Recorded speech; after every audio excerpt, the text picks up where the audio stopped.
Coba di mute dulu ininya, suaranya biar nggak kedengaran. Di mute dulu ya. Oke, udah join semua ya. Oke, udah join, saya mulai. Di mute dulu ya, suaranya di mute dulu.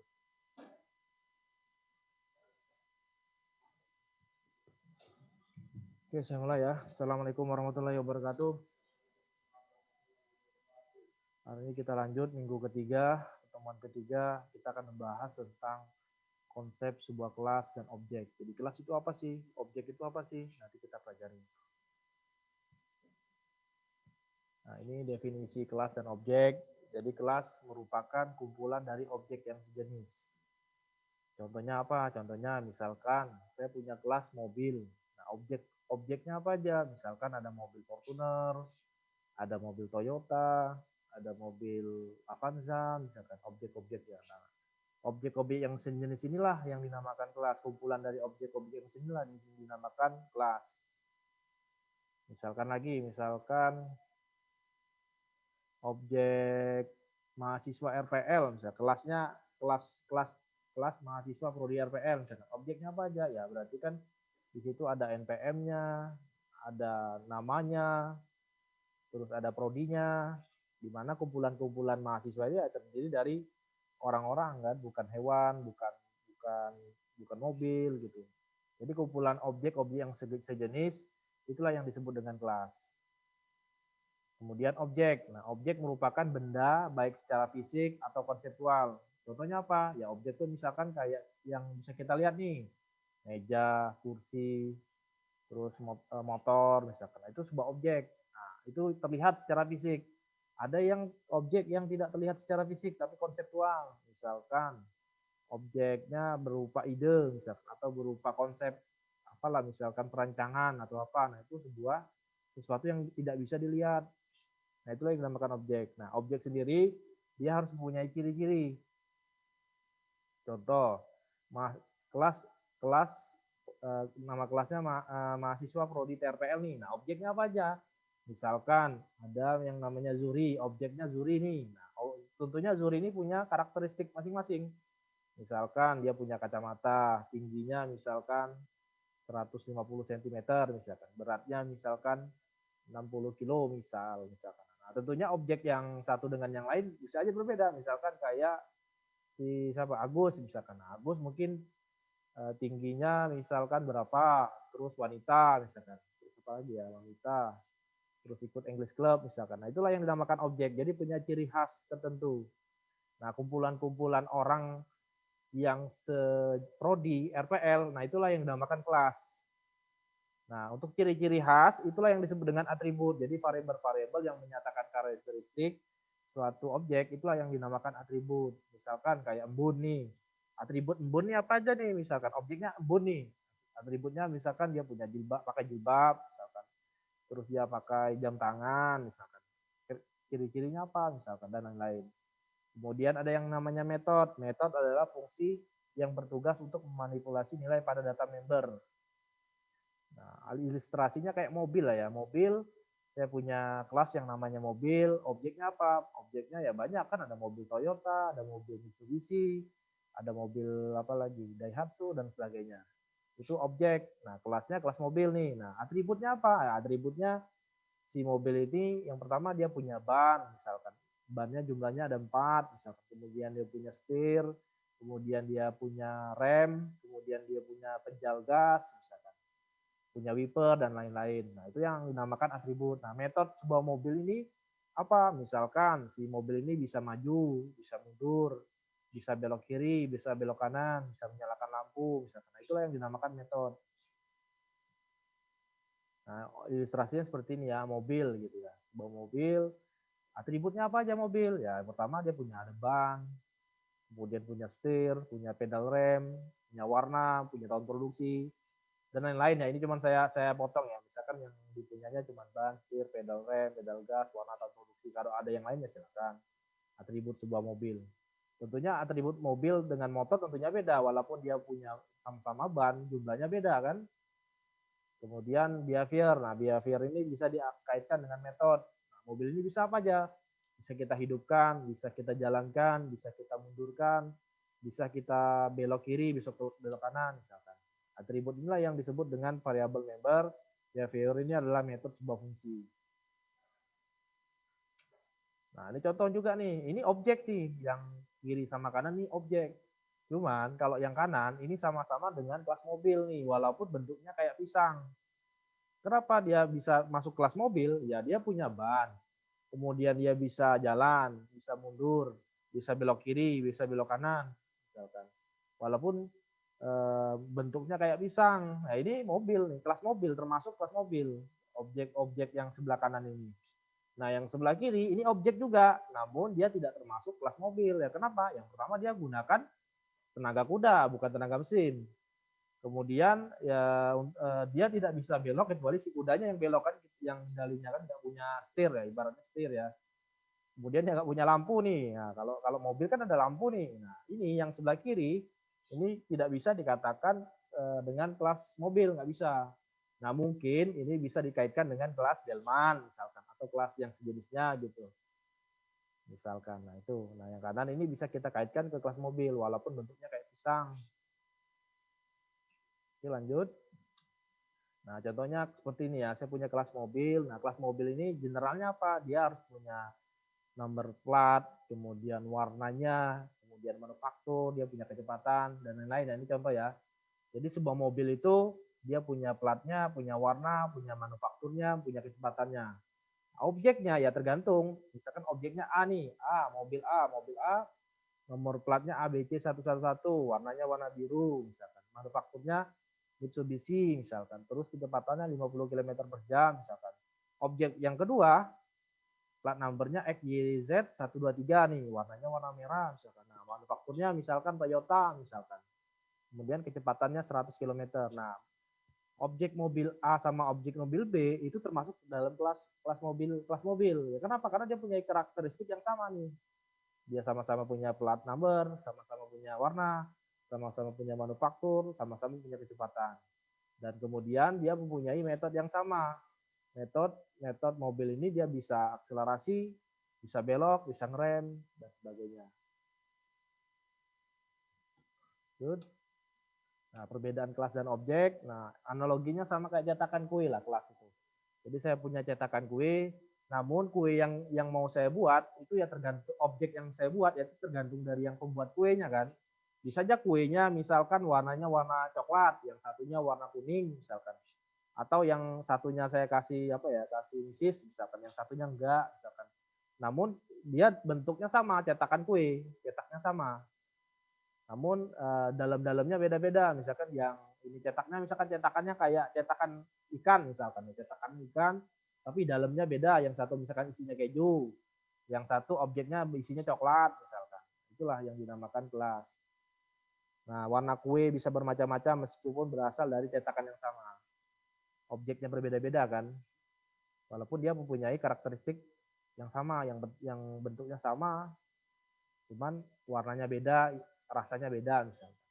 Contohnya seperti apa ya, kayak gini. Nah, saya punya kelas yang namanya person. Kemudian saya punya atribut, saya punya nama sama age. Nama saya tipenya adalah string, sementara age adalah tipenya integer. Nah, ini yanglah dinamakan kelas.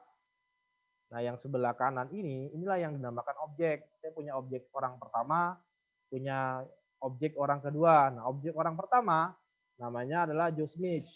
Joe Smith, kemudian umurnya 24. Kemudian orang yang kedua, saya punya namanya Mary.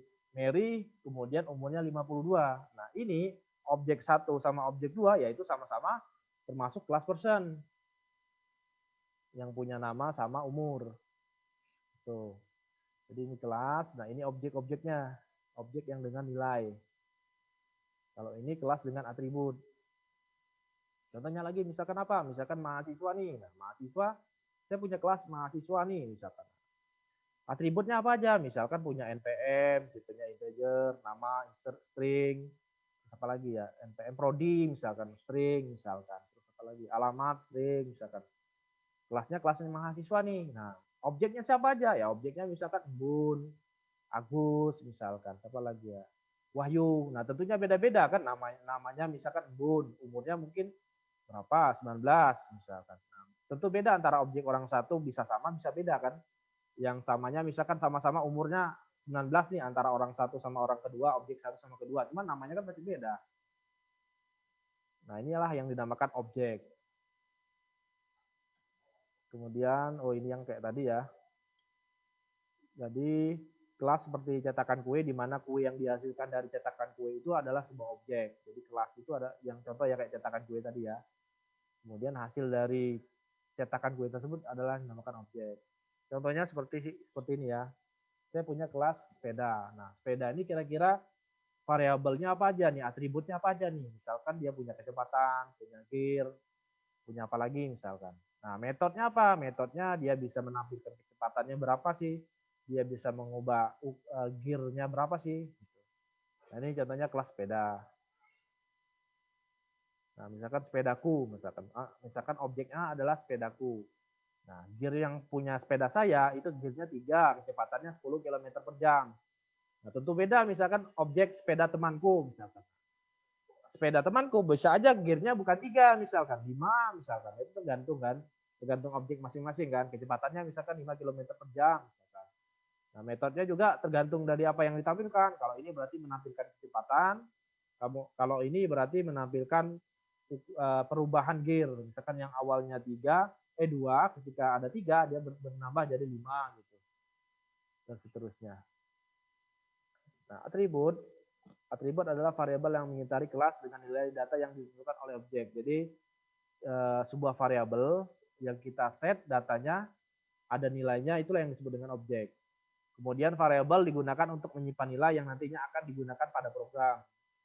Nah, variabel harus memiliki tipenya apa, nama variabelnya apa, nilainya berapa. Contoh, tipenya misalkan string nih. Nah, nama variabelnya apa? Misalkan nama underscore mahasiswa.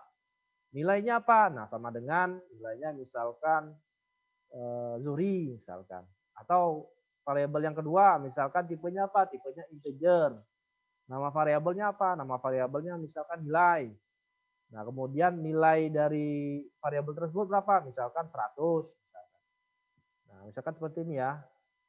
Dalam kelas person, dia mempunyai atribut, nama, umur, dan berat. Nah, masing-masing variabel ini mungkin bisa saja tipenya sama, bisa saja beda. Contoh kalau nama, nah nama ini bukan integer, mungkin string. Umur mungkin integer, week mungkin integer atau float misalkan. Nah, inilah yang dinamakan atribut. Nah, kelasnya kelas person, kelas orang gitu ya. Nah, contohnya seperti ini tadi.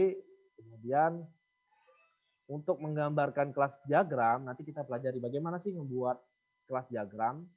Nanti kita menggunakan tools kelas diagram, di mana tools ini berkaitan dengan konsep object oriented, dengan konsep yang dinamakan dengan UML, Unified Modeling Language.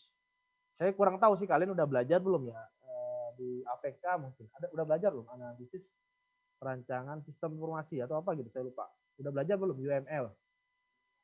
Belum ya? Nah, nanti kalian belajar. Nah, cuman saya di sini nggak ngajarin semua UML, nggak. Yang saya ajarkan cuman kelas diagram. Bagaimana sih membuat kelas diagram? Sebenarnya UML ini banyak sih, diagram-diagramnya.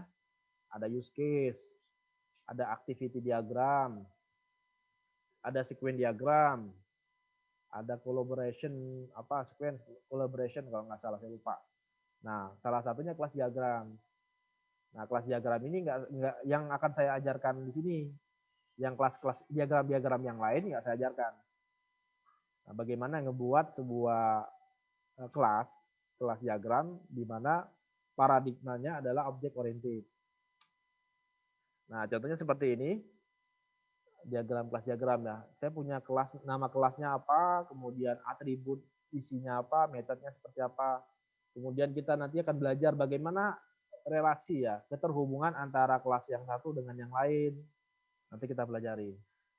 Nah, untuk membuat diagram seperti ini, inilah yang dinamakan kelas diagram. Nah, toolsnya apa? Toolsnya bisa kita menggunakan Visio ataupun tools-tools yang lain untuk menggambarkan kelas diagram. Sebenarnya banyak sih toolsnya sih. Kalau mau mudah bisa menggunakan Visio ya, Visio. Kemudian di situ ada fitur ya, fitur UML kalau nggak salah. Nah, nanti kita pilih kelas diagram. Nanti kita pelajarin. Tapi nggak minggu ini, mungkin minggu depan nah, mungkin ya, kita pelajari bagaimana membuat sebuah kelas diagram.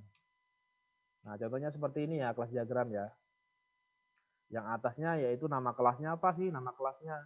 Kemudian yang bawahnya ini adalah atributnya. Kemudian yang bawahnya ini operation atau metodenya nih. Metode apa sih yang akan dieksekusi dari kelas mahasiswa? Nah, misalkan nama kelasnya mahasiswa nih. Nah, atributnya apa? Atributnya dia punya NIM atau NPM ya, kalau di sini NPM ya. Kalau di luar NIM sih. Kemudian ada nama, ada alamat, ada tanggal lahir. Nah, kalau NIM misalkan ya, NIM dia tipenya integer, kalau nama string. Kemudian kalau alamat string, kalau tanggal lahir itu date.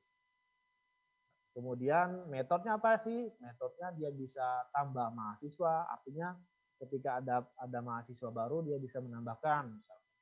Kemudian update mahasiswa, MHS, update MHS, berarti ketika ada perubahan data, dia akan mengeksekusi. Misalkan alamatnya yang awalnya di Sunaliat, tahu-tahu si mahasiswa ini pindah nih ke Pangkal Pinang. Nah, dengan adanya metode update mahasiswa, dia tinggal mengupdate nih, mengupdate data mahasiswa yang pindah tadi, yang awalnya Sunaliat pindah ke Pangkal Pinang. Kemudian hapus mahasiswa, di mana metode ini untuk menghapus data mahasiswa. Misalkan mahasiswa ini udah lama resign atau mengundurkan diri, misalkan datanya mau dihapus nih. Nah, berarti metode ini hapus MAS gunanya adalah menghapus data mahasiswa. Nah, contohnya sepertinya kelas diagram ya. Nah, ini contohnya baru satu kelas. Terus bagaimana kalau misalkan banyak kelas? Nah, nanti kita belajar ini antara kelas satu dengan kelas yang lain. Bagaimana sih keterhubungannya? Misalkan antara absen dengan mahasiswa, mahasiswa dengan nilai, misalkan, dan lain-lain. Ini contoh ya, bagaimana keterhubungannya, misalkan. Oke, saya lanjut. Kalau teori mungkin sampai di sini. Nah, di sini saya kasih tugas untuk minggu depan. Tugasnya adalah individu. Tugasnya yang pertama adalah buatlah deskripsi mengenai pemrograman berorientasi objek. Jadi pemrograman berorientasi objek ini apa sih? Kemudian carilah perbedaan antara object oriented programming atau pemrograman berorientasi objek dengan pemrograman prosedural. Bedanya apa sih? Perbedaan-perbedaan antara OOP dan pemrograman proseduralnya apa sih? Nah, lebih baik menggunakan yang mana? OOP kah atau prosedural kah? Kira-kira. Kemudian yang kedua, nah saya punya ebook udah saya share di Google Drive ya, linknya di bawah ini. Nah, itu di bab 2 itu ngebahas tentang kelas dan objek. Nah, silakan kalian resume, kalian pelajari. Nah, page-nya itu kalau nggak salah ya dari page 7 sampai dengan 14. Nah, kalian resume isi dari materi di ebook itu apa sih yang bab 2-nya. Kemudian setelah di resume, kemudian kalian buat nih file presentasinya. Saya mau lihat kira-kira baca nggak kira-kira ebook yang udah saya share itu. Soalnya di ebook itu ada case study itu. Nah, kalau dia nggak ngebaca, otomatis dia nggak tahu. Nah, jadi intinya tuh ketika kalian udah ngebuat resume-nya, kemudian buatlah file presentasinya. Jadi minggu depan kita akan coba presentasikan ya masing-masing mahasiswa lah. Mungkin kita random lah siapa gitu yang akan presentasi isi dari ebook tersebut. Kira-kira bener apa enggak yang dipelajarin itu. Nah, tugasnya dikumpul paling lambat 25 Oktober pada folder minggu ketiga, terus folder teori. Jadi diupload ke situ, kemudian dibuat folder masing-masing mahasiswa. Seperti yang minggu kedua ya, yang minggu kedua. Nah, kan dibuat folder seperti itu, uploadnya di situ. Nah, nanti saya cek gitu, benar apa enggak gitu, udah sesuai atau belum. Ada yang ditanyakan enggak untuk materi teori? Jadi teori hari ini kita ngebahas tentang kelas dan objek. Kemudian atribut sama metode. Nah, untuk pemrograman yang lebih mendalamnya nanti kita pelajari bagaimana sih membuat sebuah objek, bagaimana membuat sebuah kelas, bagaimana mengkoneksikan antara kelas satu dengan yang lain, menghubungkan satu dengan lain, bagaimana kita mewariskan kelas induk dengan kelas bawahnya, bagaimana kita melakukan asosiasi dan sebagainya. Nanti kita pelajari di minggu-minggu selanjutnya. Nah, untuk teori hari ini sampai di sini ya tentang kelas dan objek. Ada yang ditanyakan nggak? Sebelum kita lanjut ke praktikum. Silakan tanya Agus.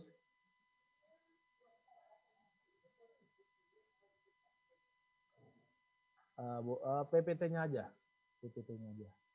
File PPT-nya aja. Ntar dipresentasiin di minggu depan. Lagi? Kalau nggak ada, kita lanjut ke praktikum.